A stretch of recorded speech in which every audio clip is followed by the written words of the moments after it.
Good evening. Please, if you would, stand up and let's say the Pledge of Allegiance. There'll be flags on either side of me. I pledge allegiance to the flag of the United States of America and to the republic for which it stands, one nation, under God, indivisible, with liberty and justice for all. Thank you. Please be seated. Well, first of all, welcome everybody to the L.A. Lee Victory Black Box Theater. Is this place not terrific that we're standing in right now? It just never ceases to amaze me. I give a lot of kudos to the people of District 3 that never gave up and made this building happen.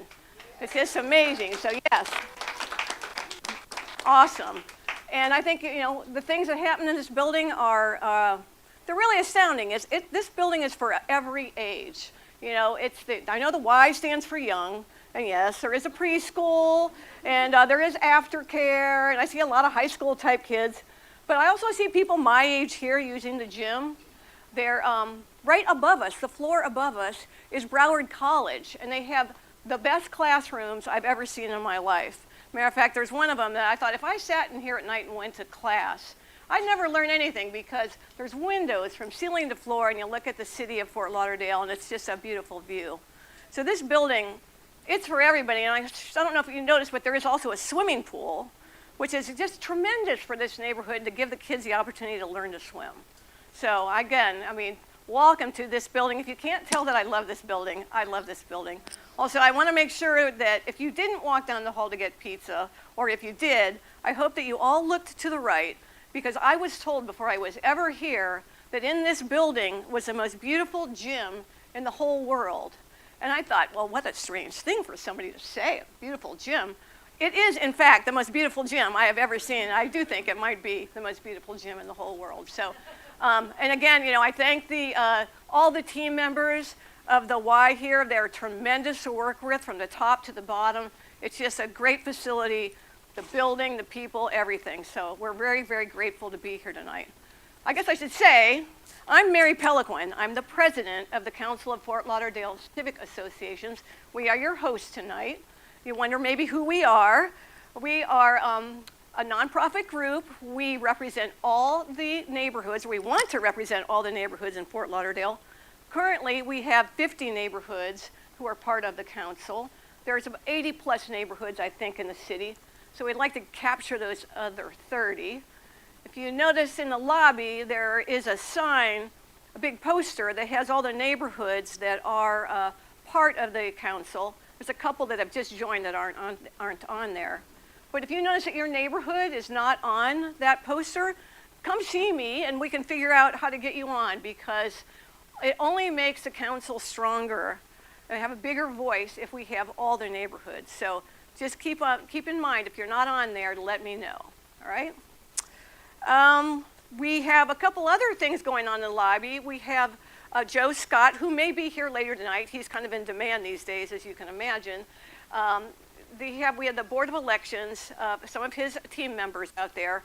If you need to know anything about voting, feel free to ask them questions. They know everything. We also have some material out there from the League of Women Voters. Normally they would be here, and they have a big function tonight for themselves. So they're not here, but they have some really good literature out there. So if you didn't stop by on the way in, feel free to stop on the way out. Let's see here. So I want to also thank, and I don't think Yuande here, Yuande Shidabe is a high school senior. And she's the one that you'll see the slideshow on either side of me tonight. She's the one that put this together. She's an intern with the College Bridge to Life program. And when I was a senior in high school, I didn't even occur to me to do anything like this. I was a senior in high school. It was 1969. We were doing other dumb stuff. So I'm just very impressed by these high school students that they're so brilliant. And she just did this for us. This is our second forum that we've done, and she just did a tremendous job. And I'm sorry that she's not here, and I can't wait to see what she does in the future. There are two things I would like you as an audience to do, if you would. I wonder if I've done this myself. Please turn the sound off on your cell phone. So it'd be really great if we didn't have that happen tonight. And the other thing is, if you bring in any bottles or anything like that, when you leave, it'd be great if you could pick them up and throw them away so that I don't have to. It might be me that has to, so I'd appreciate that. Besides the wonderful team here at the Y, I also want to thank my council volunteers. This is a big project to put together, and it's a team that does this. And I have these wonderful timekeepers here. If they could just stand up for a second. Frankie Lane and Kathy Stubbs. They actually will be paying attention the entire time, so. And I have lots of ushers. I have Bill Brown. I'm probably not going to say everybody's name. I have Marilyn. I have Betty Shelley, our queen. She's the queen of the Council of Fort Lauderdale Civic Association. And I think I see her back there. It's a little hard to see her. And I also want to thank Michael Albetta and Colleen Lockwood. They're my two people that make everything happen and keep me on track, and I really appreciate them. None of this would happen without any of these council volunteers. And by the way, we get paid nothing. So I really appreciate they're doing it out of goodness of their heart. All right, and I hope everybody enjoyed the pizza from Jet's Pizza. Remember that if you ever want to order pizza, if you liked it, that's where it came from. We have Jay Christopher here from Jay Christopher Photography taking pictures. If any of the candidates didn't get their, is that me beeping? Okay. Oh no, if any candidate didn't get their picture taken out in the lobby, let me know, or make sure you get him to take your picture. And I think that's it. So we're ready to go. We have like this very cool moderator over there. Brittany Wallman, she is from the Sun Sentinel. She's been there. This kind of amazed me that she's been there 24 years. I mean, it must have started when she was way, way young. She is the editor of the Sun Sentinel investigations team. I always like it when I see an article and she's written it. I make sure and read it all the time, I really do. She is a Pulitzer Prize winning journalist, which is, that's a big thing. So we're very fortunate to have her. And she's been really wonderful to work with and a lot of fun for me to work with on this event. So we're lucky to have her. So please welcome Brittany and come on up. The one other thing I do want to say as I see her do that to all the candidates, use these stairs because these other stairs don't have a railing. So I can go up, but I'll be going down that way. So, all right. I didn't want to be on video falling down the stairs. So. Thank you so much. She is so organized that I didn't have to do anything. I'm sure some of the candidates will be glad to know I did not even write the questions. I tweaked some, but not too much. I have covered Fort Lauderdale on and off in my time at the Sun Sentinel. I just love how much people in Fort Lauderdale care about what's going on in City Hall and how organized the neighborhoods are. So the candidates have all seen the questions, and then I selected, because we have so many, I selected 3 questions for each district. We're going to let all of the candidates who are not up here stay in the room.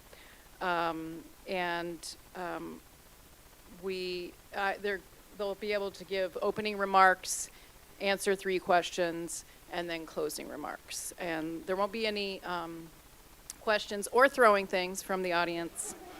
But I hope it gives you a chance to really get a feel for the candidates, and then their materials are on the table outside if you want to learn more about them. So let's start with District 1. If you will, yep. District 1 candidates, come on up. Yep, and if I could get you to be in alphabetical order, can you do that? You're last. See how organized she is? So, you're number 4. Okay, and with so yes. So, John. Okay. So you're at this end, yeah. Okay. The catwalk. Okay, so Herbst, okay. Yeah, right there. Yeah. And then Ken on the other. Yeah, okay. There you go. All right. So this will be a test for the next group, just so you know.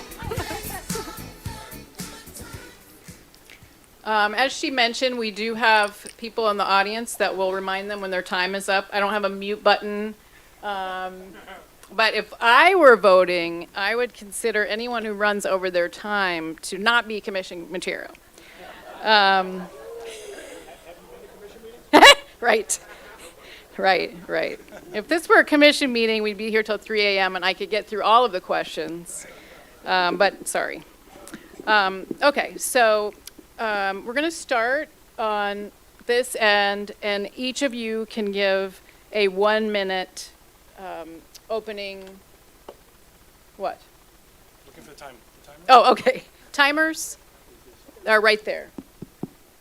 And they are going to flip the card up when you have 30 seconds left, and then there's another one when you have 15 seconds left. So you're going to have to do math while you're giving your speech. So, are they all working? This one's working. Oh, there you go. Think so? Yep. Testing. 1, 2. All right. So this district is the northeast Fort Lauderdale, Cypress Creek area, the Galt. It's Heather Moritas' district. You probably know this, but this is a special election just to carry out 2 more years of the term for 3 commissioners that are leaving early. And so there is a 4th candidate that is not here this evening. Since she's not here, I'm not going to say her name. Okay, let's start with Mr. Williams, and you get 60 seconds to give your opening remarks, whatever you want to say. Thank you. Good evening. My name is Chris Williams. I'm running for City Commissioner in District 1. I'm the current president of the Coal Ridge Civic Association. I was born and raised in Fort Lauderdale, and I've lived in my district for more than 50 years. I've literally grown up with Fort Lauderdale. Early in my career, I rose up through the ranks in the family manufacturing business, which was located also in District 1. Once I sold the company in the early 2000s, I was able to focus on living locally. No more business travel, focusing on my family, my real estate career, and my community. The seed to engage in community service was planted to me more than 25 years ago when I went to the inaugural class of Leadership Fort Lauderdale. I started in the community of Coal Ridge and was selected to the Board of Governors. Since then, I've held multiple officer positions, secretary, treasurer, and president. I've been nominated and elected as president 5 times. That experience led me to get involved in citywide issues. We have created a culture within our board to get involved with city advisory boards. I have served the last 4 years on the Budget Advisory Board. Thank you. Thank you. Ken Keachel. Hey, Brittany, good seeing you again. Thank you. I know Likewise. most of you. I was your county commissioner, probably 2006 to 2010. My colleagues, for some reason, elected me vice mayor of Broward County, and then for some reason, mayor of Broward County. And I represented Fort Lauderdale along with John Rodstrom. As Brittany said, because she covered us, the Broward Commission. As Brittany said, we are at an interesting time. 3 of the 5 commissioners are going to be new. New city auditor, new city manager. It's just going to be a time where we need to have somebody with experience. I'm the only one up here who's held office before, and I've talked with Mayor Trent Hallis, and I would like to be his liaison to the Broward County Commission because there are a lot of important issues coming up, and I think I'm uniquely qualified to do so. Thank you. Thank you. John? Good evening, John Herbst, again, also running for District 1. And, you know, with this great building, I would like to point out, I was the one who financially structured the financing for this, the 10-year deal that helped this building come together. And that's part of what I've been doing for the last 16 years as city auditor. So in my role, I investigate fraud, I investigate waste, I review the annual budget, I look at every single agenda item that the City Commission votes on. I've analyzed the financial statements for every one of the public-private partnerships that the city has been involved with. In my years here, I've advised 3 city commissions, 4 city managers, and 3 city attorneys. I was the longest-serving city official when I left. I'm familiar with every project and every problem that the city has faced for a decade and a half. That's why the police and fire unions trust me, why they support me, and why I hope to have your support going forward. Thank you. All right, thank you. Okay, question number 1, you will have 30 seconds to answer. What is your position on the proposed Galleria project, specifically the number of units clustered on the east side of the property, the total units proposed, and the signing of a developer agreement before an actual plan is presented through the normal process of DRC, P&Z, Commission? And let's start on that end with Mr. Herbst. So I'm a big fan of good development, but I don't think the way the project is proposed today is good development. As you pointed out, we have a process that involves a project going through DRC. We get neighborhood input, we get staff review, engineering, infrastructure to make sure that the neighborhood can handle what is being proposed.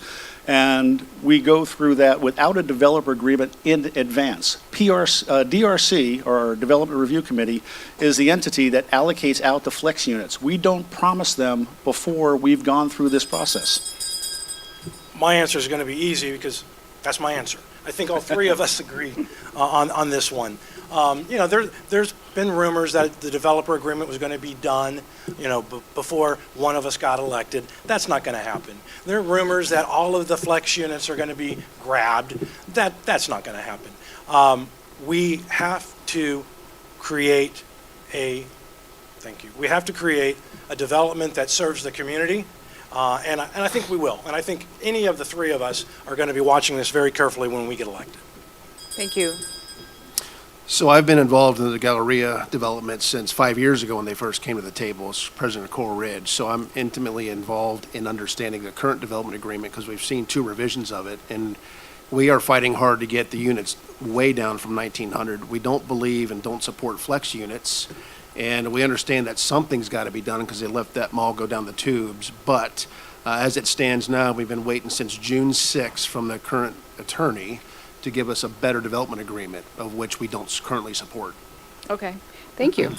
Okay, this next question, also 30 seconds to answer, and we're going to start on this end. Due to a variety of recent decisions by the commission, there's a community impression that developers and lobbyists own the city commission and can get anything approved. Please comment on that and how you would address that if you agree that it's a problem. I've heard the rumor as well.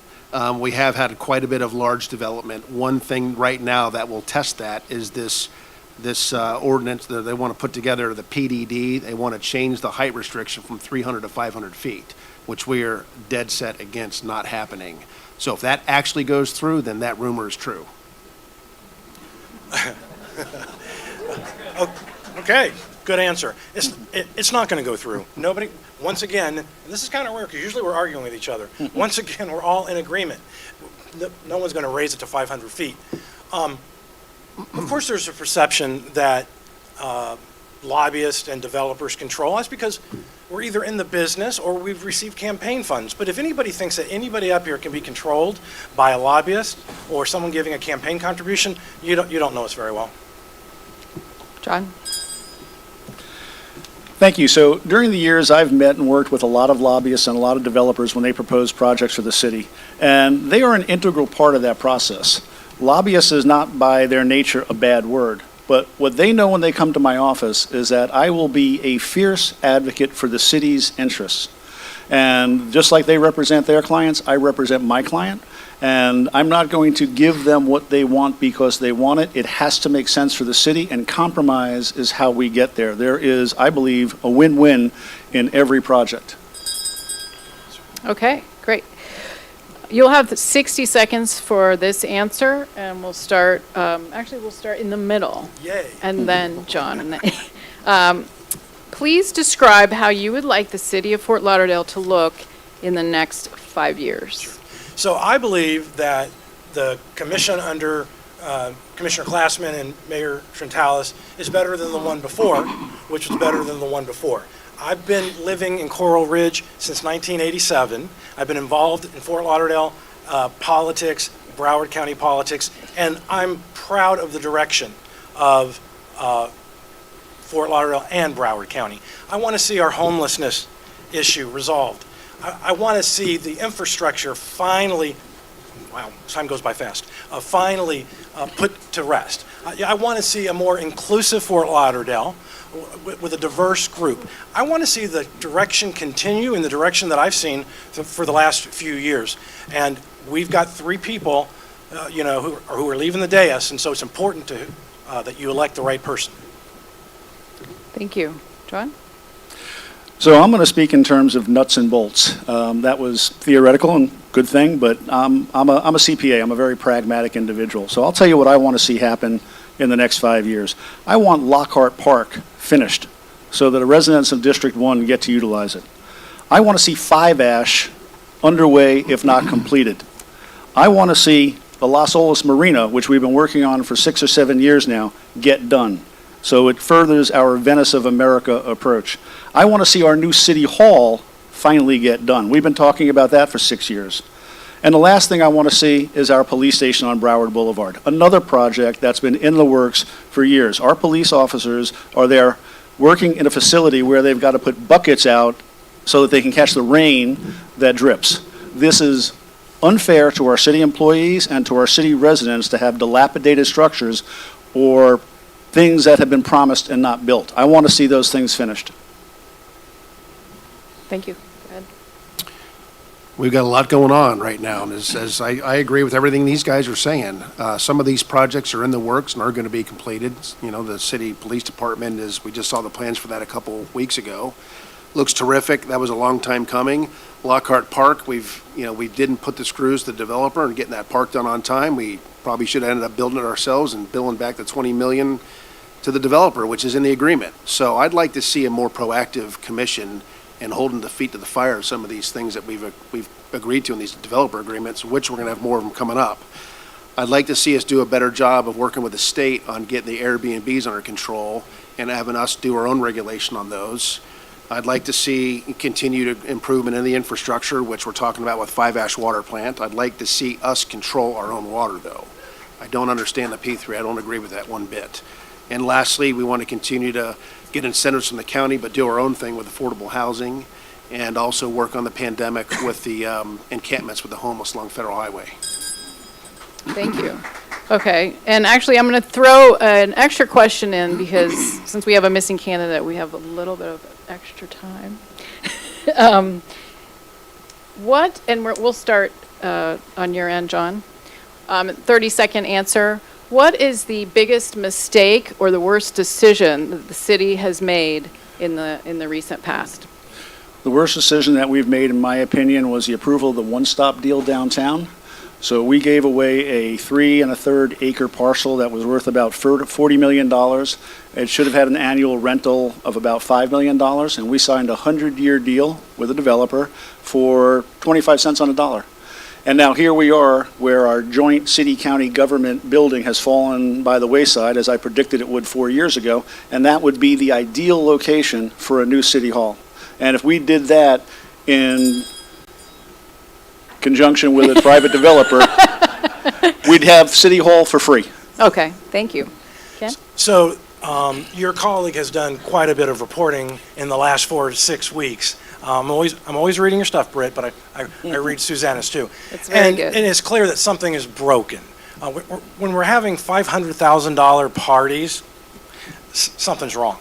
So I think the biggest problem that we've had, worst decision, is not making sure that our staff is being audited and we are overseeing it.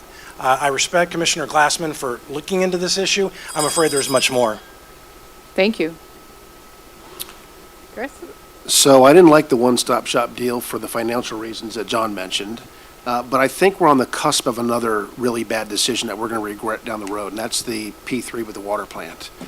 Very concerned about that. I'm very concerned about the security of the water, not just today, but 10, 20 years down the road when this asset gets sold amongst other investors. That's something that I'd really rather control as a city-owned asset. Great answers. Okay.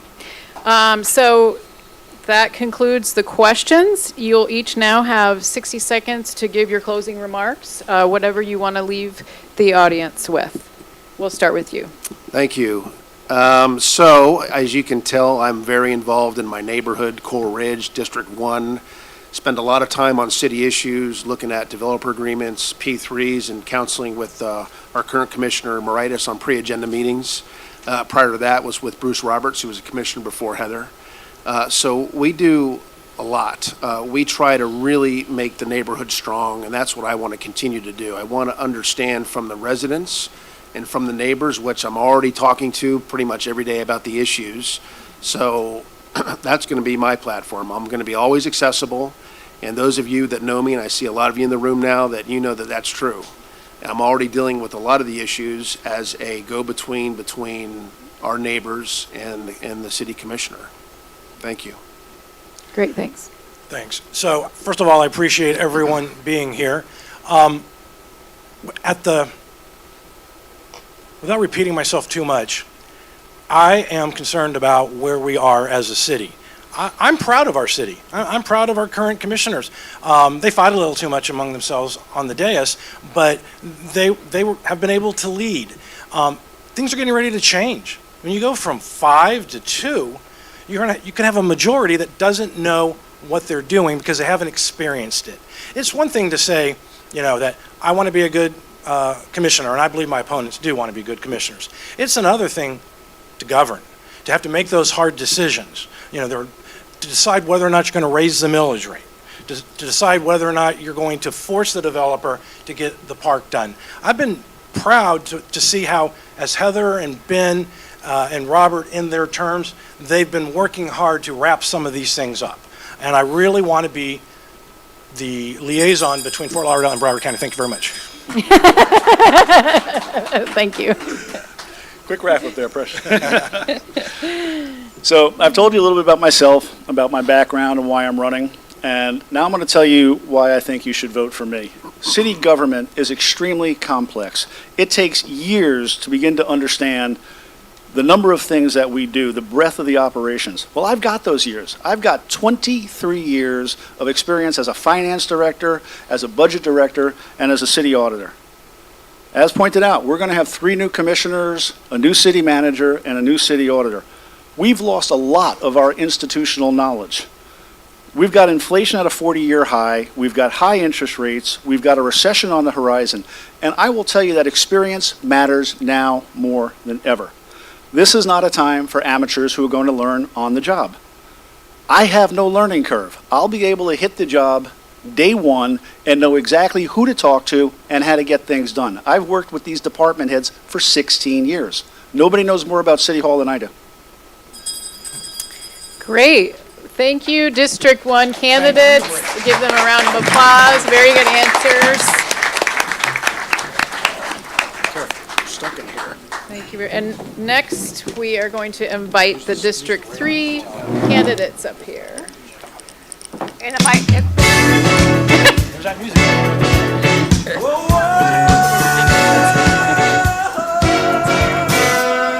turned on.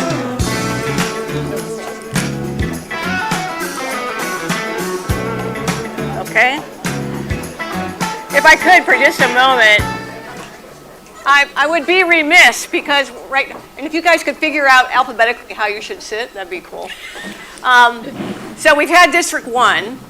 We're about to have District 3 and District 4. We don't have District 2 because that commissioner actually stayed.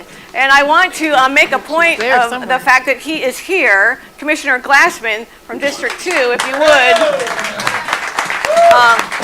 There's your institutional knowledge guru right there. So thank you very much for coming. I just want to make sure. Thanks. So maybe I need to come down. Excellent. Alphabetically. We're okay like that. Okay. Okay, this is Thank you. District 3. It's currently Robert McKenzie, who's moving on to the County Commission. This district covers northwest Fort Lauderdale all the way out to Melrose Park that used to be unincorporated. And we have these 4 lovely ladies who are running for the seat. We'll start on the far end, giving you 60 seconds to introduce yourself and cover whatever grounds you wish. Go ahead. Hi, good evening, everyone. I'm Donna Guthrie, and it's so nice to see all the faces here today. I am the president of the Melrose Park Homeowners Association. I'm a resident of Fort Lauderdale for 25 odd years. My children are born and raised here, and I've been working actively within the city, with the city staff, with the city commissioners for over 15 years. I've been very active in my community. I've presented at the city commission's office, and we have a great relationship with the city, with other communities, and I'm happy to be here, and I hope I have your vote. Again, I'm Donna Guthrie, District 3 Commission. Thank you. Thank you. Go ahead. I'm Nadine Hankerson, citizens of Fort Lauderdale, District 3. Our district deserves and demands talented leadership that understands how to pay for shared responsibility for the greater good. A leader who understands that the inequalities of a community that continues to suffer from the inequalities, economic isolation, can only be overcome by utilizing econometric techniques to capture, analyze, and report data related to innovative, multidisciplinary projects that will stimulate economic development without the community having to forfeit its land and its cultural legacy. I am that leader. Nadine Hankerson, District 3, I would love to have your vote. Thank you. Good evening.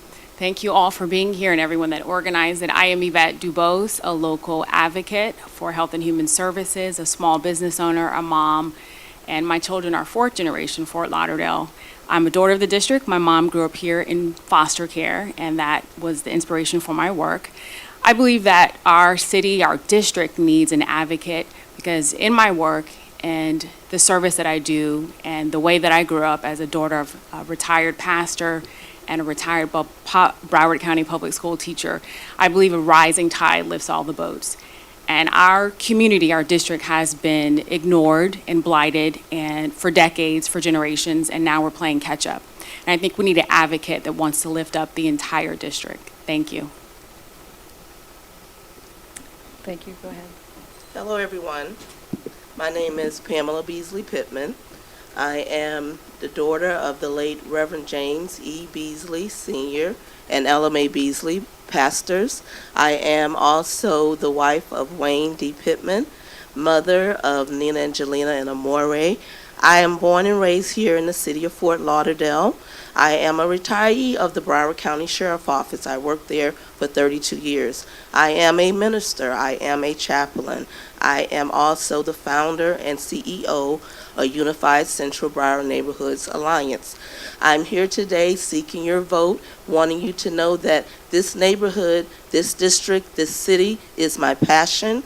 I am one who listens to my neighbors and the others of this community, and I move on the fuel that they give me, representing the will and the wants of the people. I am Pam Beasley Pittman for Candidate 3.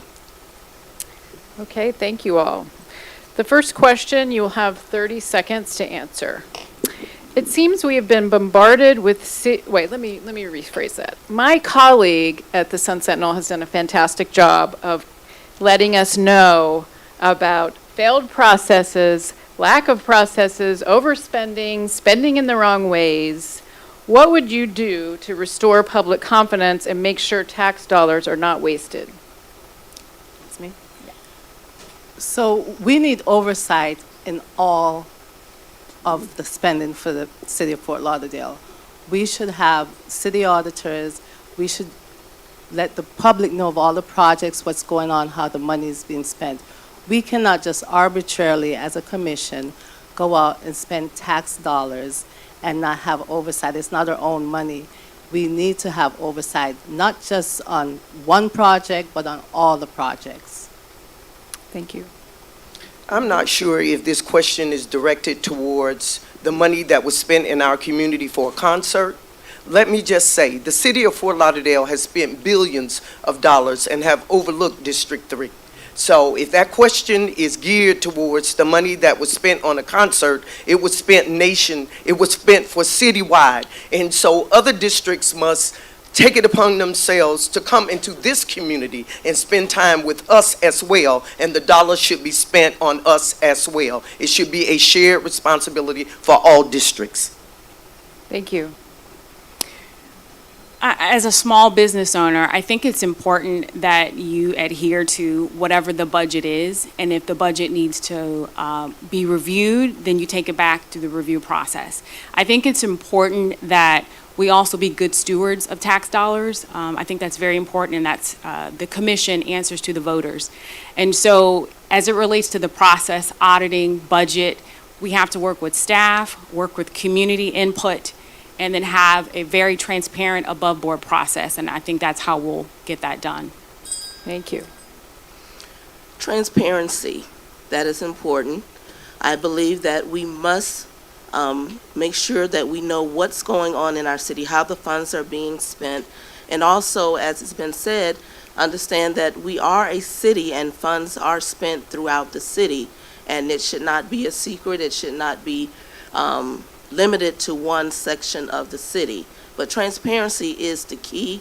Once we know where the monies are going and how the budget is allotted, I believe that we will be able to understand more simply what's going on pertaining to our budgets and how monies are being spent. Thank you. Okay, this is another question that you'll have 30 seconds to answer. There are inequities between east and west in the city when it comes to infrastructure, transportation, education, public investment. Could go on and on. Is the city on the right track when it comes to improving this district? And if not, what would you do differently? And let's start at this end. It's on a track. It needs to be definitely more focused on identifying the needs of the community. I believe that we need to heal the land. There's so many things that has transpired in our community that's gone unaddressed. You're talking about education. You're talking about opportunities for jobs, opportunities for even buildings and the economic structure that's going on in our communities. These things need to be reviewed and be fair amongst each one of us in the community. Thank you. That's a great question, and 30 seconds is not enough time. Exactly. Our district is playing catch-up. So is the city on the right track? Yes, but we're playing catch-up. So there's not equity there, and I think diversity, equity, and inclusion is important in any decision process. I also think that, as Ms. Pittman stated, to further the economic opportunities for our community, there's a direct tie to crime and economic opportunities. So I think we need a skilled workforce that earns a livable wage, and that'll help us catch up. Thank you. Are we in the right direction? No. The city, the event that was held at the Parker Playhouse barely showed that black people exist in Fort Lauderdale. So it's time that we stand up against bad behavior in terms of shared resources for the city in order to include people of color who help build the Venice of America.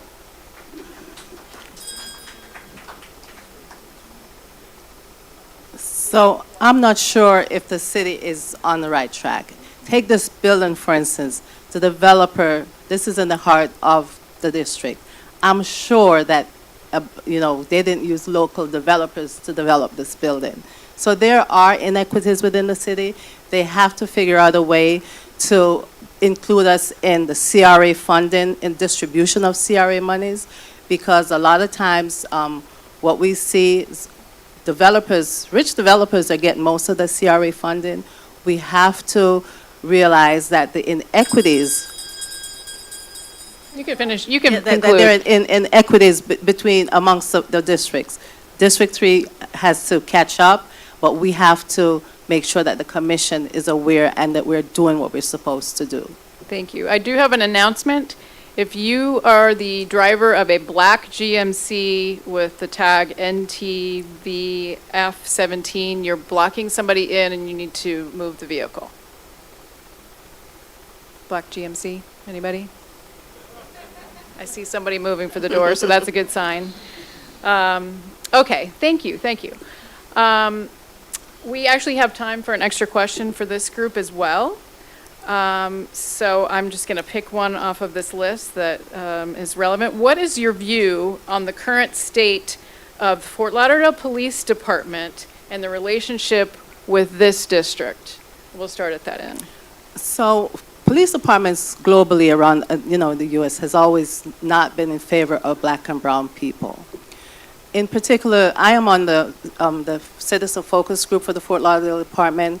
So I think what the current chief is doing and what the leadership is doing, they're looking to mend that by including us into those conversations. We just have to make sure as a community we are available, and the police need to come into the community to show us that they're also part of to fix this problem. Thank you. Nadine? Yes. The police department, we need to have some serious discussions, not play around discussions. We must talk about race-ish behaviors that is within our policing, within Broward County, within Fort Lauderdale, until we began to really want to have real conversations about people of color, then all of this that we're doing is a waste of time. We have to have the real conversation. Thank you. Yvette? I think we're all going to agree on this issue as black women. I'm a mom raising 4 black boys, so it's important for me that we have community policing. It's important also for the police to be reflective of the community that they serve. What is the hiring practice? Are they local? Do we know our officers? Also, I think it's important that we separate calling 911 when it's a social services issue. And there's a new number, 988, and also 211 that's available. And that's a whole other conversation as it relates to mental health crisis. Thank you. Yes, I agree. What we need to see in regards to our police, I too am a part of the Chief's focal community group, and we do meet monthly. And that's true, we do need to have those true, hard conversations about how to repair relationships between the residents and the police.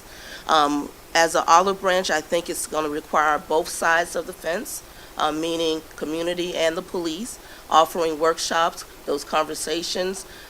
We have had many front porch roll calls that allow us to meet those officers who are in our community face-to-face, name-to-name. So an offer to meet them, know who they are, and build that relationship from that manner. Great. Okay. This is the 60-second question. Please give us your vision for the city of Fort Lauderdale 5 to 10 years from now. Start here. I envision a city that is working in harmony, unified, a city that is diverse, a city that is working hand in hand to make sure that our neighbors are completely accommodated with the things that they need. I see a vision where we are individuals who are actually looking and helping one another.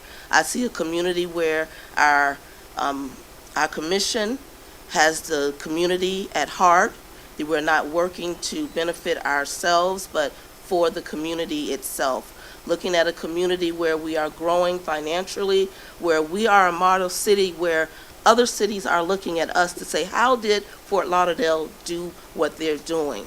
I don't want to say that we are, I'm looking at another city to say that we are compared to that city. I believe in being unique. What are we going to do to stand up to be unique, to stand out from those other cities? We have to come out of those areas where we're doing things traditionally and looking for a new way to bridge relationships with all in the city. Thank you. Great question. 60 seconds is not enough. You can have 63 seconds. 60. I envision a diverse, equitable society that's inclusive. I'm happy to be an ally for all marginalized communities. That is my work. I envision a place where all districts can live, work, and play. And I think laying out the playing field for everyone, those who work here, play here, vacation here, should be just. I also envision with the new commission that we will have a commission that's going to work to move those projects along that will help you see some good, smart development in the areas that are especially needed, like the Northwest. Thank you. Nadine? Well, I am looking for the land that is once the Negro District, once Colored Town, and now District 3. I am looking for that land to be represented and be a inspiration for tourists and an economy that can happen within this community. Our land has been stripped from us. Gentrification is right in our faces, and I think that there should be a pause and think about making sure that the history of this fabulous city also have Black people included in it, because we worked hard in this community, and there is a shared responsibility. There should be shared value also for our culture as well. So I'm hoping that you will stand up and vote against bad behavior and place this community where it should be on the map as a part of its culture history of the Venice of America. Thank you. So I'm looking for a city where we are all proud to be citizens of Fort Lauderdale, where District 3 is not a stepchild of the city of Fort Lauderdale. We have a community that just got annexed into District 3 because of redistricting, and they hate it. They hate being part of District 3. Why is that? Because we are marginalized. We have to have a city where we are equal, where all resources are divided equally amongst us. We have to stop the blight that's in our community. We have to make sure there's educational opportunities and there are opportunities for business to grow. Without that, we're not going to be a valuable city. We cannot have part of the city be good and another part be bad. We have to be equally represented, and that's what I'm looking for in the future for the city of Fort Lauderdale. Thank you. Okay, now it's time for you to give your 60-second wrap-up. You can say whatever you want within reason. And let's start in the middle. We're going to mix it up. So we'll start with Yvette. And then Sure. Thank you. I am a candidate for District 3. Never thought I would run, but I decided to run because advocacy is important to me, and I believe we lack that for our district. I believe also that I have the most diverse experience as a C-suite executive, as a small business owner, as a daughter of the district, as an advocate for the least, the lost, and the left out, with a track record of community service. Long before I filed my paperwork, I was a community advocate. Long before I decided to run for office, I was known for working in the community and having assisted with more than 500 adoptions from foster care here locally. So I want to continue to advocate for my district, for the families that I've served over the years, and to help us get to the next stage and not do a musical chairs of policy as it relates to our district, have real policy that will impact change for us. Thank you. Okay, great. Pamela? Hi again, I am Pam Beasley Pittman. I am an advocate. I advocate for what is fair and what is right. I've been working in this community for better than 32 years. I work for the Broward County Sheriff Office, as I shared. As the homeowners president for historic Dorsey Riverbend, it led me into the opportunity of advocating, being the voice, being the hands, being boots on the ground, working in the community to make change. I am the one who gets those phone calls in the middle of the day and the end of the night asking, how do you make a difference about a particular situation? I'm a person with a heart for this community. I'm the person who actually loves this community with all my heart, and I'm willing to be that one who is out there making a change for what needs to happen in our community. We need to see activity where individuals are actually voting for what the individuals want. I am the voice, I am the vote. Let your vote be the power that you use to get the things that you want. Thank you. Thank you. Donna? I have been a servant of the city for over 15 years. I'm Donna Guthrie. I'm the president of Melrose Park Homeowners Association. I've been on the Parks and Recreation Board. I've been on the Sustainability Board. I currently serve on the Chiefs Focus Group, and I'm also currently on the Success Center Board that's on there on 31st. I've been working in the community. When we got flooded, my phone rang all through the night. Even when they called the city of Fort Lauderdale to the current commissioner, they were routed back to my phone number. I've been working, I've presented in the city, I've advocated for this community. Again, I'm Donna Guthrie, and I would like your vote because I will represent you. Thank you. And Nadine? I have been in this city all my life, but I've had the opportunity to do quite a few things. One, I am a graduate of St. Thomas Aquinas High School. I have a bachelor's degree from George Washington University in public affairs. I have a master's degree in quantitative economics from Clark Atlanta University and carry a PhD from Nova Southeastern University in conflict analysis and resolution. I've also had the opportunity to travel the world. I've worked in developing countries as well as the Caribbean, and I have also worked in this community. I ran in 2009. I didn't win, but I continued to work. Because whether I win, lose, or draw, this is my community, and I will speak up and speak out on behalf of it. And so therefore, if you're looking for somebody who understands modeling, who understands the bottom line, what profit is, what supply and demand is, how do you set up what is happening with what, and one who will be able to communicate with you and make you understand what it is that you need to understand, I'm your candidate. Nadine Hankerson, PhD. Have a great day. Thank you. Thank you. Okay, let's give a round of applause. That was excellent.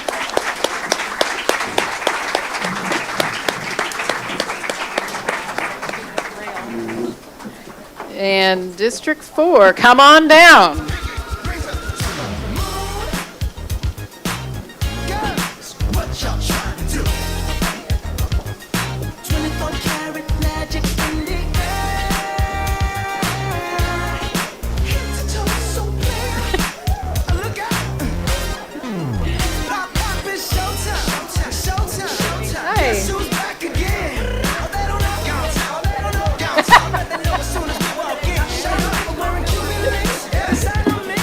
I don't.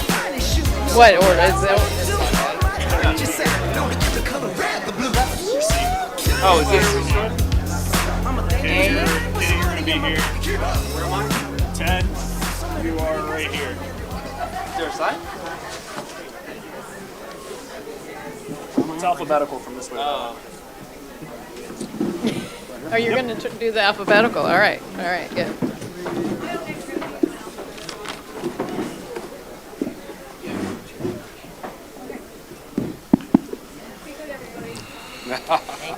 All right.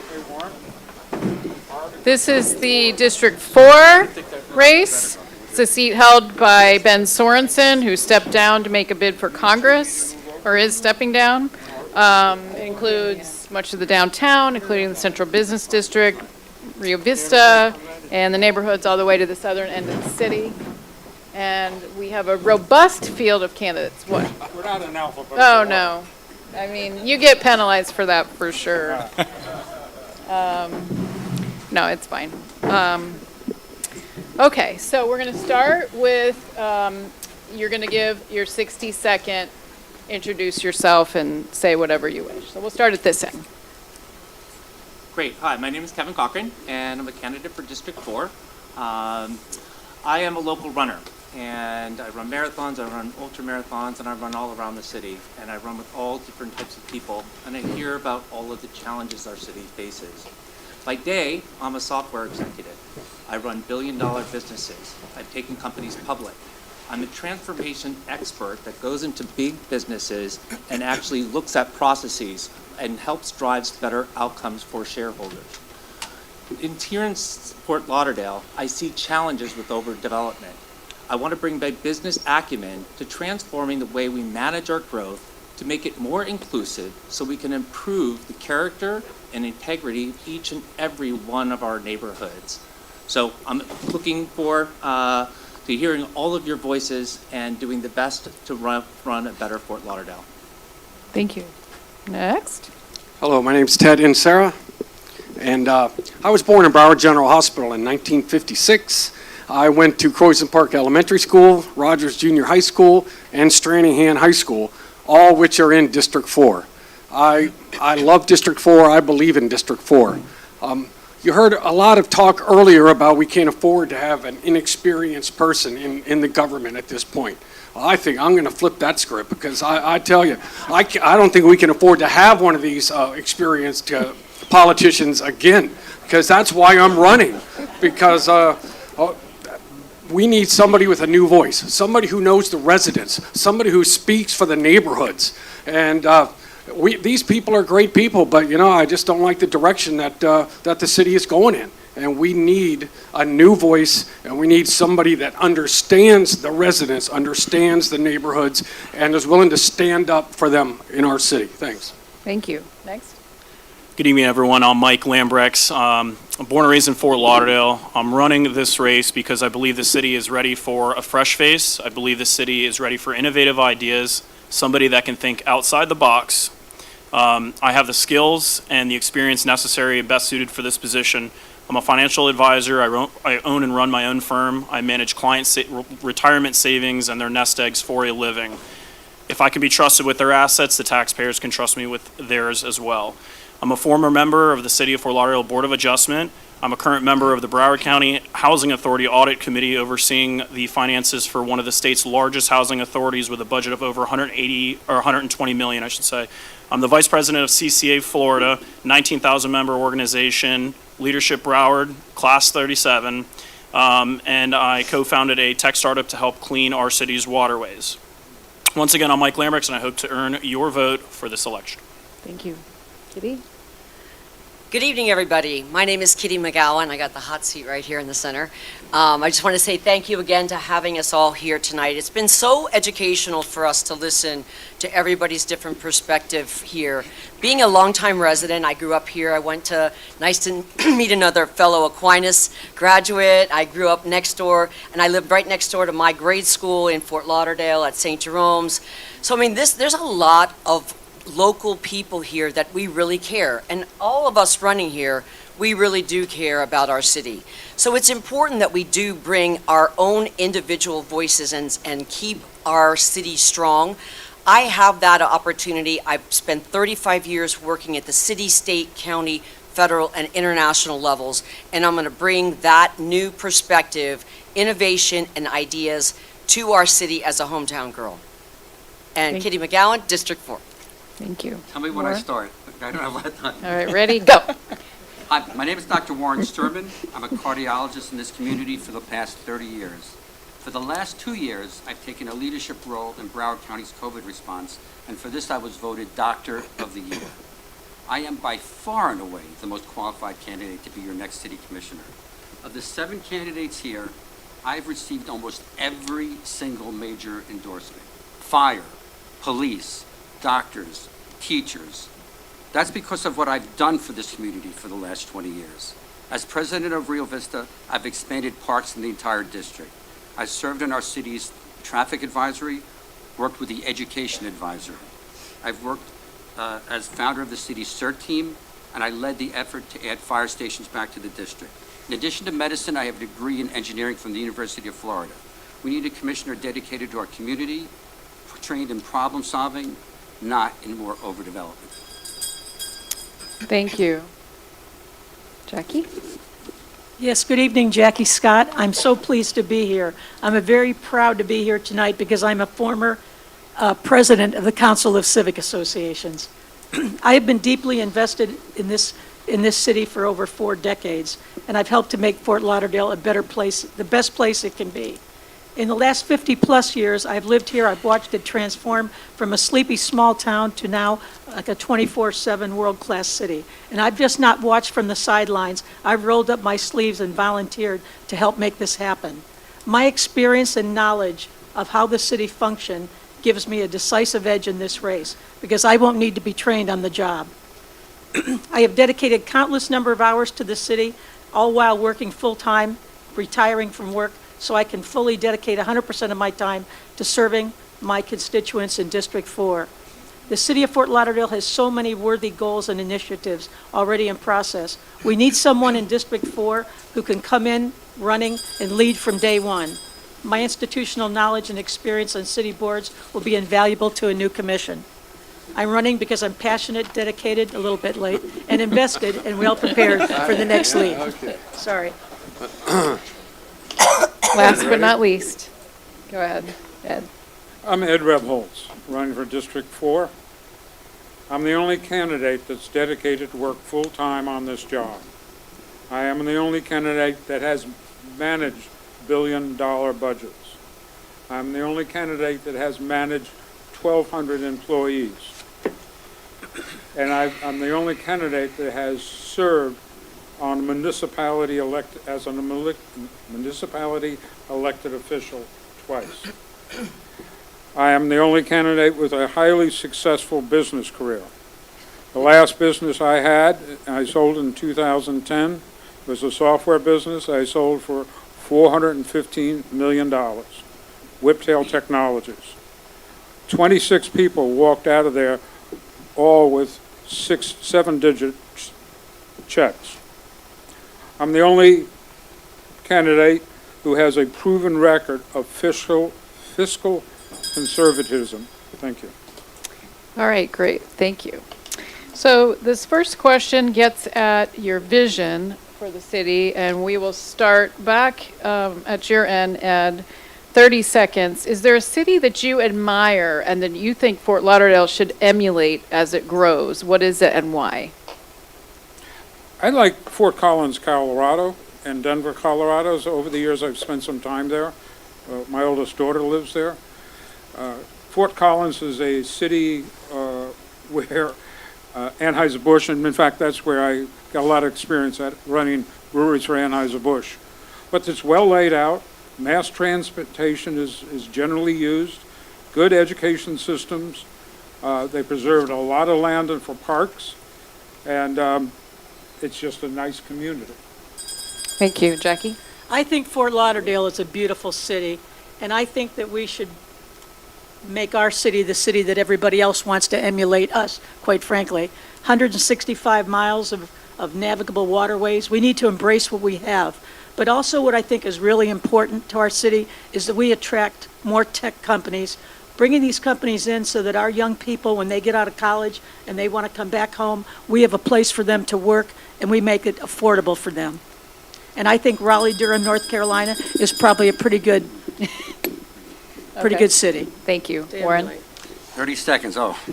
Okay. Nobody said Miami yet, but go ahead. Well, give me those 2 seconds back. Okay, ready? You're jumping the gun. I'm about to do it. Ready? Yes, okay. Go. Reset. Okay. The city that I admire the most, probably outside of Florida, is Washington, D.C. My second oldest son recently moved there. I love the parks, the way it's laid out, the planning, and the open spaces. The other thing that I like about that is the way they've retrofitted the city to accommodate bicycles. Lanes that are secure, wide, and open. Washington, D.C. is a city that I would like to emulate. Thank you. Kitty? Like my colleagues, I love Fort Lauderdale as well, but we have to look outside of where we are because we have challenges. We all know it. So in looking at what we have and the beautiful waterways that we have, my favorite that I would emulate is Boston, that they have waterways. They've also addressed their technology issues. They've taken an extra step to do enterprise zones and bring in new and educating ways to look at their problems and solve them quickly, on budget, and make things happen. Thank you. Definitely Miami. No, I'm just kidding. So I think Lauderdale by the Sea actually is a wonderful little town. It's got a small town feel. You know, I grew up here in Fort Lauderdale, and I kind of miss a little bit of that when I was younger, that small town feel. I think that West Palm also has done a nice job of integrating that city. They've accomplished beautiful design in some of their buildings, and I think that there's a nice consistent theme throughout that city that we can strive for in the city as we redevelop. Thank you. Yeah, I like what Mike has to say about the smaller cities. You know what city I really like? The one that's in Florida, it's called Winter Park. It's 7 miles north of Orlando. And you know what? Those civic leaders and those politicians were bold enough not to turn that into Orlando North. They kept it a small, they could have very easily sold out, like a lot of the commissioners are here, to the developers, and let's make it, we're just 7 miles from Orlando. No, they kept green spaces. they have transportation, they have beautiful waterways. And you know what, because they did not give in to the developers, they did not give in to that, they kept their own identity. Thank you. Thank you. Great. A city I admire that I think we can learn a lot from is my hometown of Pleasanton, California. Pleasanton, California was a small, sleepy cow town of 8,000 people, but it had a vision to grow to a 75,000 population. And they invested in 30 years of infrastructure build-out to make certain that as the city grew up, every neighborhood was prepared to handle the growth. Affordable housing was built in, education was built in, proper bike lanes were built in. Everything was built in to make certain that as growth came, it lifted up the community. And they brought good quality, high-paying tech jobs, which is what I'm planning to do here in Fort Lauderdale. I just opened up 2 job requisitions for here in Fort Lauderdale today, by the way. All right, thank you. Okay, this is another 30-second question. Airbnbs are proliferating in many neighborhoods. While the state preempts the city's right to ban them, Airbnbs shouldn't have the right to be a nuisance. What tools would you use to return the quality of life back to neighborhoods? And we'll start here. Yeah, 3 things. First and foremost, Airbnbs are driving up the cost of rent and making housing more unaffordable in our city. It's not just ruining our neighborhood, it's actually ruining workforce housing for us. So number 1, you have to step up and beef up code enforcement. Number 2, you have to make the fines so regressive that they have to solve the problem. Third, what's really happening in our neighborhoods when you walk door to door is private equity money is coming up and buying 6, 8, 10 houses and turning it into basically a hotel.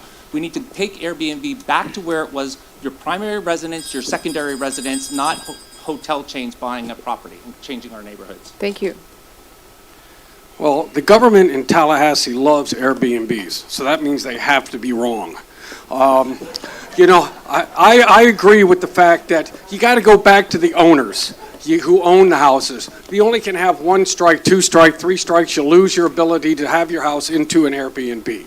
You know, if done right, they're fine. We've had no problems with them in our neighborhood. I live in River Oaks. I'm on the border of Croissant Park. But if you have one that is a nuisance, hey, you go to who has the money, who owns the house, who's the one that's responsible for it.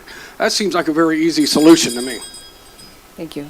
Yeah, I think Kevin said some good things here, and I think that there's a lot that we can take from that. I think having somebody that exclusively is in the city, you know, specifically a liaison that is designed to crack down on the bad players and the bad actors and get them out, you know, make life difficult for them. I think that, you know, if we're able to do those things, plus working with Tallahassee, I think if we're able to work with Tallahassee and remove or, you know, get less restrictions on these preemptions, you know, I think that we can make some headway here as well. Thank you. Kitty? Well, I agree with both of my colleagues here as well. I mean, it is a problem and it's not a problem. We don't have enough housing as we currently have it now. So there are people that need places to live. Unfortunately, we have a challenge. We have no code enforcement. We don't have enough people to go around and take care of that. I agree with Ted's comments about going back to the ownership and really making it a strike policy. But they're not registering right now as it is. So it comes back to that chicken egg enforcement. We have laws on the books. Let's enforce them and let's put the bad people out. Thank you. 4 things. Number 1, there has to be strict penalties for non-registering Airbnbs. Right now, they get a pass. Number 2, in the whole community, I hear that there's problems with code enforcement. We got to streamline that process. 3, I met with the city manager last week about this very issue. They're going to be adding code 24/7. We have to have a code just for vacation rentals that works after midnight. And number 4, we need a citizen advisory. We need the inputs that have the citizens come up with solutions. Thank you. Jackie? Yes, I absolutely agree. We need a citizens advisory to look at not only code enforcement with the Airbnbs, but the actual ordinance in place. I don't know when the last time that we visited this ordinance, but we need to update it. Coral Springs just passed a Airbnb ordinance where they're going to have noise meters mandatory for the owners of the properties. We should have a noise meter as mandatory on all these properties so that the owner and the managers are now responsible for the inconvenience and the quality of life that we lose when these Airbnbs are so loud. Okay. Thank you. Airbnb, I'm the president of Lauderdale Harbors, a community that had a few Airbnbs. We basically, with the help of the code enforcement, We don't have any now. We have a very active board, and we went after it and pushed them out of here, make it uncomfortable, address the trash, address the noise, address the excess of boys, the party and all that, and they're not on our list. I would encourage other communities to use the code enforcement to force them out of your neighborhood. I find that those regulations is sufficient to do that. It just takes tenacity and get it done. Thank you. Okay. And I just want to recognize we have our supervisor of elections here, who I think he's going to address us, Joe Scott. Thank you for coming. I'll be turning the mic over to him when I'm done. Right? Okay. Okay. It'll be soon. It'll be soon. Okay. This is a question you have 60 seconds to answer. I asked it of another group earlier, but it's, I think, very important at this point in time for the city. Due to a variety of recent decisions by the commission, there is a community impression that developers and lobbyists own the commission and can get anything approved. Please comment on how you would address that issue starting at the end. The way I addressed it, I mentioned that I have had a big win on the company, so I'm basically funding my own campaign. Just stay away from those rumors. If you're taking $30,000, $40,000 worth of checks from, I'd feel a little uncomfortable with that too myself. So I've taken the route to fund my own campaign, and I'm going to do it that way, and I can do that, and I think the rumor is somewhat true. It seems like if you're collecting most of your funds from lawyers and developers, they're going to come knocking on your door. Thank you. Jackie? Well, over the last 40 years, I've had a tremendous love-hate relationship with developers, and I'm going to say there's probably not a developer in this room or in this city that I haven't gone to bat with. You know, I lived in Cooley-Hammock, and as you know, a lot of things came before us where we had to fight them. So the way I look at this is that the developers, they live in the city too. They have a right to vote. They have a right to support candidates. But if anybody thinks someone's going to be controlled by a developer, I think that's fairly ridiculous, especially a candidate like myself that's been fighting for neighborhoods for 40 years. I have absolutely no interest in any other political position. I'm not building my real estate career. I'm in this for the people and the neighborhoods of this city, and I am very proud of the work that I have done. Thank you. Warren? Developers are pouring a ton, I mean a ton of money into this race, two candidates in particular. Developers have way too much influence in City Hall. There's a culture when I go through the staff that they have to appease developers. I was at a recent forum, and it seems like everything has to be developer. It's going to go to Delray. There's a panic that we're going to lose developers. Let them go.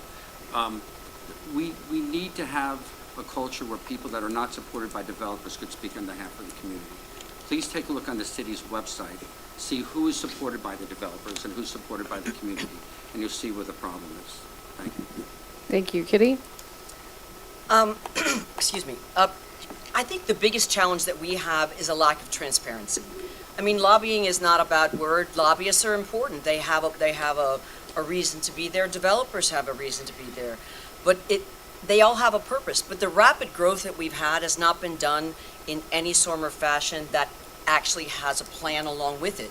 It seems to be, from a consumer side, it's just happening willy-nilly. We have an opportunity, we got a land, let's just put some stuff on it. So I think more than anything, educating our community about density, about zoning, what they're allowed to do, and what they can do without constantly changing it and moving the money around, because we don't ever get to see how it ends up.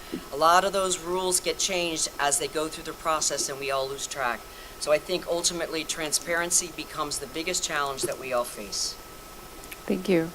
So I've mentioned before, I'm born and raised here in the city of Fort Lauderdale, and I'm running this race not for the FaceTime and not for the notoriety. I'm running this city because I want to lead this city forward, not only for my generation, but for generations beyond mine. And so, when I look at what I want to do and what I want to accomplish personally in this city, I'd like to have a family. I'd like to not only do this for my own family, but other people's families as well. And so when we look at what our goals are and what we want to accomplish in this city, forget about the developers. Those aren't the guys that are and the girls that are going to fix these problems. You know, we have to look at things like housing affordability and the cost of living. We have to look at things like what we're doing with our sewer, our water, our flood infrastructure. We have to look at traffic strategies. We have to look at all these things that go way beyond what the developers are doing. And I'll tell you, you know, you're not going to see this, you're not going to see this city grow out of the ground like a weed with me around, because that has no impact on what I want to do for the city. Thank you.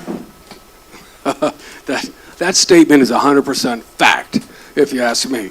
That is one of the reasons why I got into this race, because what was going on. I was going in front of the zoning commission, the city commission, arguing about all this development going on. They would have 45 minutes to state their case. Okay, we're opening up to the public. You have 3 minutes.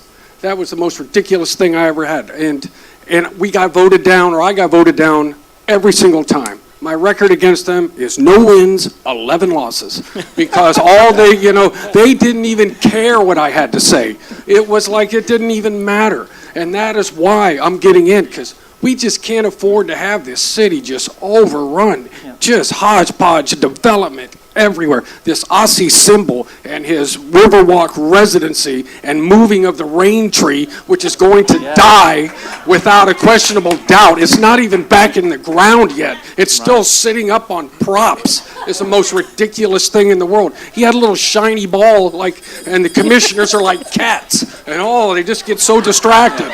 And I'll tell you the truth, but they are owned by the developers, and that is why I'm in this race. Thank you. First off, hats off to you on Rain Tree.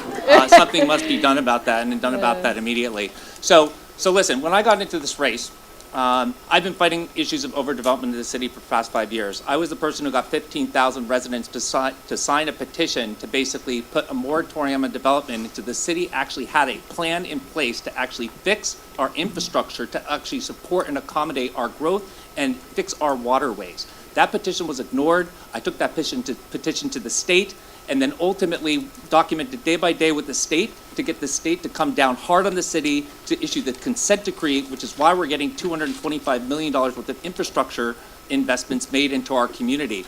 Look, when I got into this race, one downtown developer told me, "You don't know how the city works. You're never going to win." And I said, "What do you mean?" He said, "That's because a few of us get together, put our money behind one or two candidates, and they win the race. You don't have a shot in hell." And I said, "I'm sorry, sir, but I do. I'm putting $200,000 of my own money, taking equity out of my home, because I want to put power back into the people. I want every marginalized community to get a voice that's equal to the developers, because I can't take it anymore. It's time to stand up."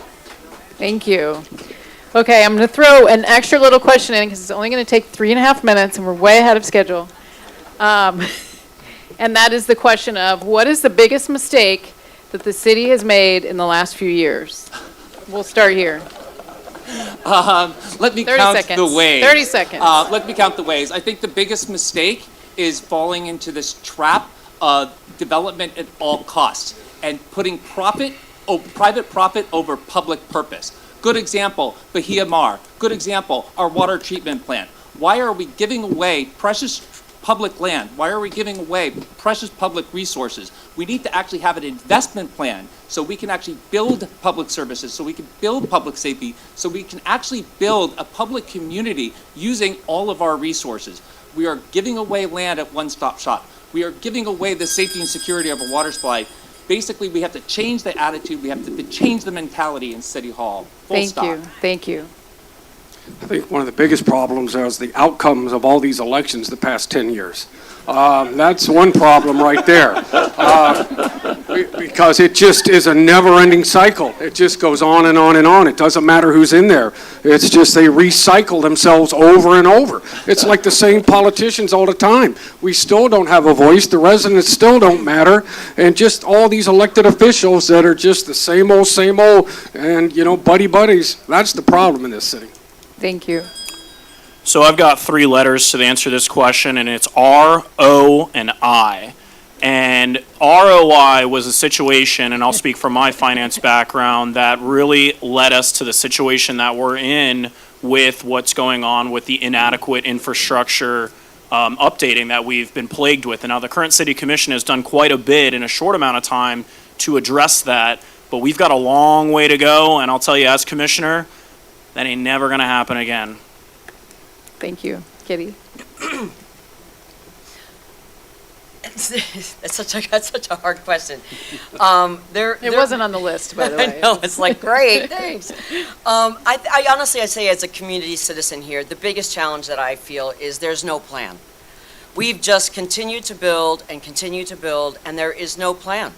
I mean, we don't have a plan. We still don't have a plan to how to get people moving around. We aren't taking care of our water. That's the heart of our community. The reason that we are here in the Venice of America. There's no plan to take care of that. There's no plan for anything, so. Thank you. Warren? 30 seconds, I gotta talk real fast, right? Okay. I spent the 20 years trying to fight for our overdevelopment. I fought for when the federal government wanted to take away Hardy Park, and we fought them successfully to keep parks and open spaces. I fought overdevelopment. I've always fought for parks and public spaces. Looking at what they did in One Stop Shop and Bahia Mart is a travesty, something we're never gonna get back. We gotta keep fighting for our public spaces and our parks.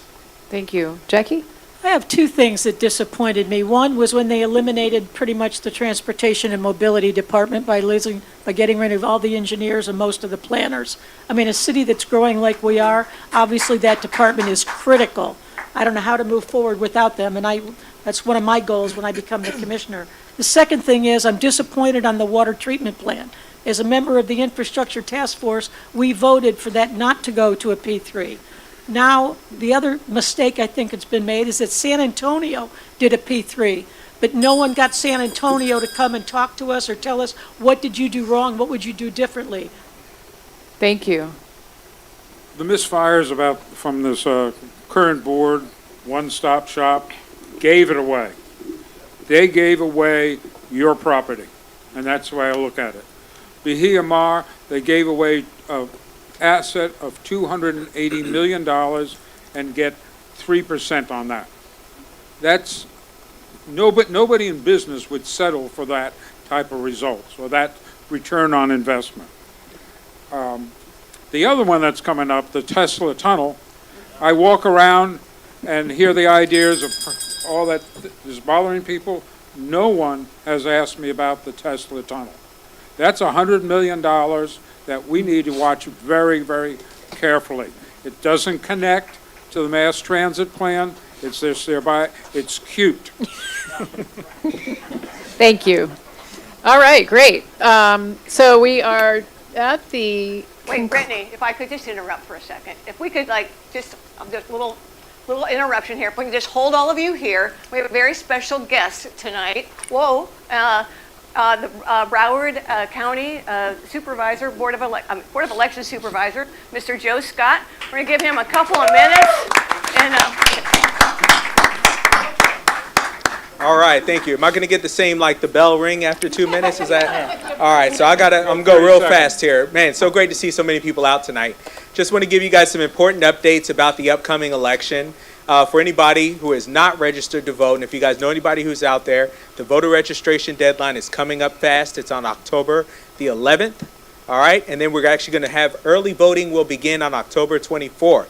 Now, we've actually increased the number of early voting sites here in Broward County. So we had 22 for the last general election, and now we have 24 early voting sites, and we're continuing to look for new opportunities and new sites for us to keep adding, because we're seeing more and more of our citizens are looking to vote early, which we highly, highly recommend. A lot of good reasons and benefits to voting early. For one thing, if you need to change your address, as I think has been spoken about tonight, that we're dealing with a housing affordability crisis. A lot of people have moved around. If you need to change your address during early voting, you can change your address and you don't have to be concerned that you might have to go to a different site to vote. If you wait until the last day and you vote on election day, there's only one location you can vote at, and that's your assigned polling place based on where you happen to live that day. So when you go and you tell them, hey, my address has changed, if your polling place has changed, you'll have to leave and go to a new polling place. That doesn't happen during early voting. Another great benefit to early voting is that all of our early voting sites are locations that you can drop off your vote by mail ballots. All right, so this is critical because sometimes when you tell people you're about to go vote, you might have neighbors, friends, family who want to give you their vote by mail ballot to go drop off for you, for them.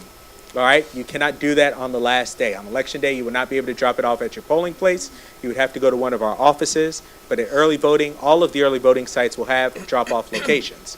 All right, so you have this change of address. You have the fact that you can drop off your vote by mail ballots. The other huge benefit, which is probably the biggest benefit, is that you can go to an early voting site that's close to your job, even if your job isn't close to your house. If you wait till the last day, election day, you really only have that one choice, all right? So just to recoup, I'm going to mention that we have 3 different ways to vote. One is voting by mail, all right, which vote by mail ballots are going to be going out in the next couple of weeks, all right? Then early voting will start on October 24th, and then election day will be on November 8th.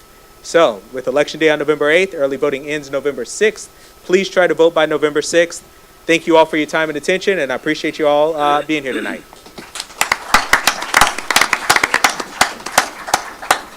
Great, thank you. Okay, so we are at the end where you're going to give your 60-second wrap-up, whatever you want to leave the audience with. We're going to start in the middle with Kitty and come this way. Oh. And then that way. It's a little complicated. It is a curveball, wow. Go Actually, ahead. by the way, before we start the time, today is actually National Voter Registration Yes. Day. So if you don't know anybody out there who hasn't registered yet, get them out today. Yes. So, okay. Thank you again so much for having us all here tonight. It's been a really very educational process and getting the opportunity to hear so many different people from our community talk about the important things to them in their various neighborhoods. It's amazing how our different districts are different but yet very similar. We have a lot of the same problems but a lot of different problems. I mean, and even if we fixed all of our problems right now, we'd still be playing catch up. I mean, right now, we're only just doing the minimum just to get by. We're not thinking ahead. We're not planning forward. I have done that. I have worked internationally. I have thought out of the box, made things happen. We're not an island. We can't do it alone. We have to work together. I will continue to fight for this community. I've lived in for more than 50 years. I'm a proven advocate who has a lot of skills to make things happen for all of us. We the people, the 26th anniversary of the Constitution. This is our city. We are the people. Thank you. Like I mentioned before, I think that this city is ready for a fresh face. I think it's ready for outside the box thinking. I think it's ready for innovative ideas. And some of those innovative ideas, you look at things like traffic. You know, we need to look at what LA is doing on that. We need Wi-Fi enabled, AI enabled intersections to get our traffic flowing better. Secondly, we need a comprehensive traffic study. We haven't done that in 18 years. I think we're about ready for that. We're all aware of inflation and the expectation for inflation to remain sticky and what that does for our cost of living. It highlights the need for somebody that studies the economy on a daily basis, somebody that takes care of money on a daily basis. And I think now more than ever, fiscally responsible budgeting will be needed to drive down the cost of living and housing affordability.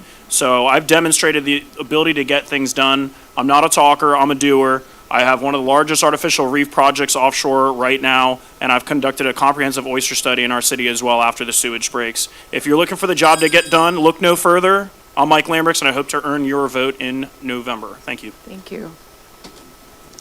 Yeah, what I really liked, I heard something I really liked earlier. When Nadine said about the Trantella speech that you wouldn't know there was people of color living in the city.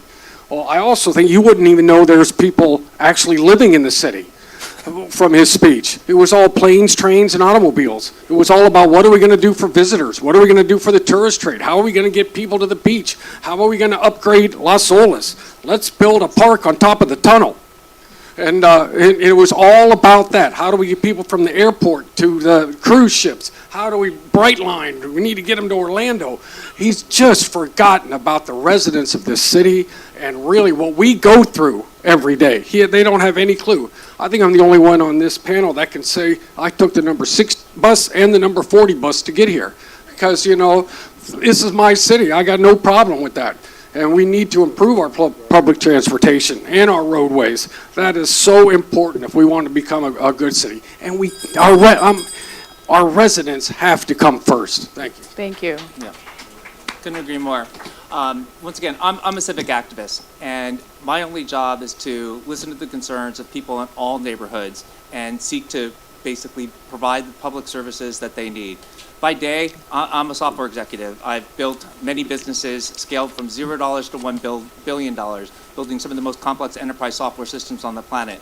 And the way I built those businesses, having an ironclad commitment to customer success, listening to every single customer, mapping their requirements, and ensuring that they get the outcomes that they need.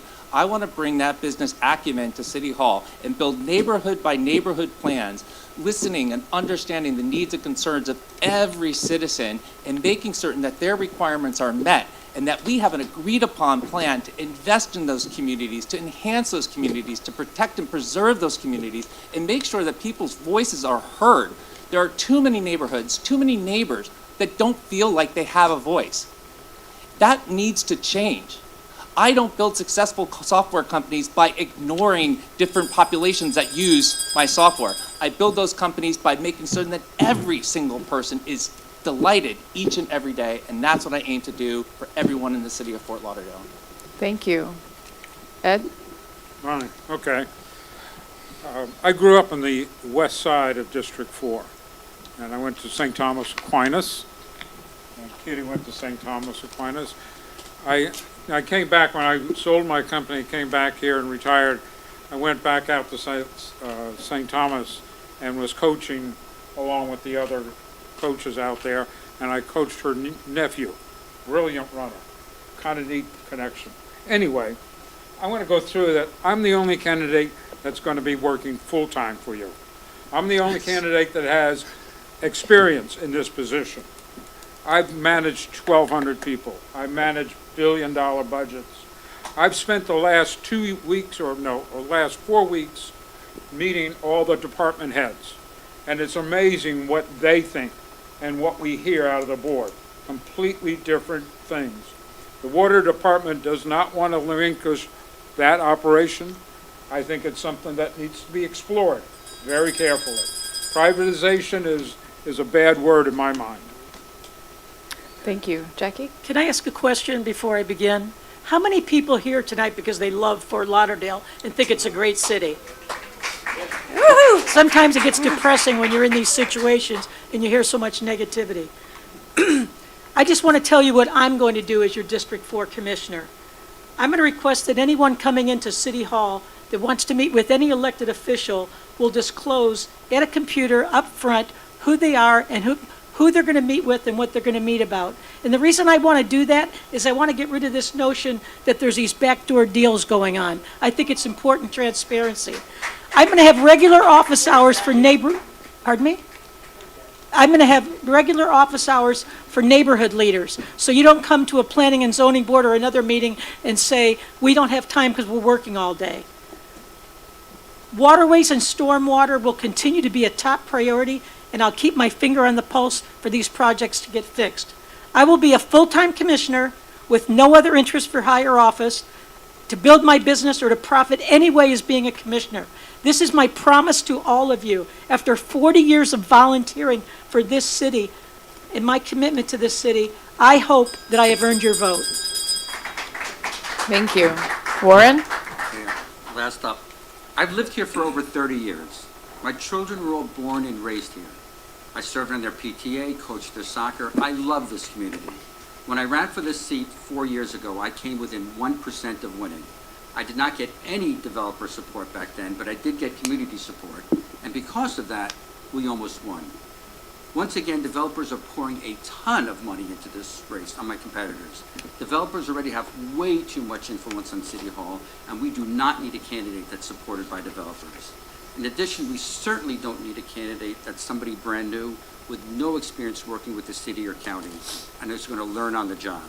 We need someone with a proven track record, someone who believes in volunteers in our neighborhood, someone who is committed to preserving our quality of life. From traffic and infrastructure, parks and public safety, it's time to give neighborhoods our voice back in City Hall. My name is Dr. Warren Sturman. I'll be the last name on the ballot if you forget. Thank you very much for your support. You got to hope they get there. All right, let's give them all a round of applause. All right. You all can just stay seated for a little bit. Thank you so much. I'm going to be turning the mic back over, but No, you stay right there. You stay right there. elections have consequences. Okay.